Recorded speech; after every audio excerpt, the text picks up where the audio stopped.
Բարև ձեզ բարեկամներ, այսօրվա մեր դասի թեման է նյութական կետի սահմանումը, նյութական կետի գաղափարը։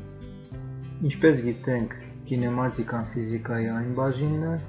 որը ուսումնասիրում է մարմինների շարժումը առանց քննարկելու շարժման պատճառները։ Եվ լինում են դեպքեր, երբ որ մեզ հետաքրքրում է ոչ այնքան մարմնի ձևը և չափերը, որքան շարժման հետագիծը։ Մարմինը կհամարենք նյութական կետ, եթե տվյալ պայմաններում կարելի է անտեսել մարմնի ձևը և չափերը։ Որպես օրինակ, եկեք քննարկենք հսկայական չափեր ունեցող մոլորակների շարժումը։ Չնայած իր հսկայական չափերին, մոլորակը կարող ենք անվանել նյութական կետ,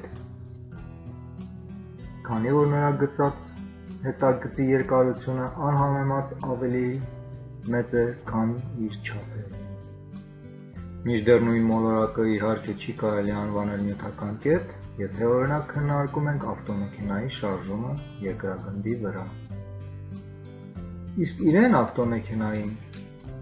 կարող ենք անվանել նյութական կետ, քանի որ իր չափերը շատ ավելի փոքր են, քան թե իր անցած ճանապարհը երկրի վրա։ Օրինակ նայենք քարտեզին, որտեղ ավտոմեքենան շարժվում է,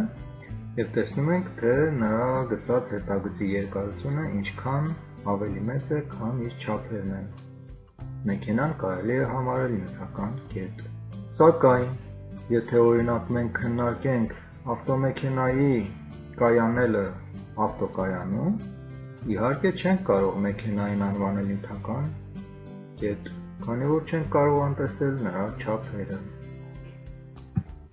Շնորհակալություն, ես Լևոն Հակոբյանն եմ,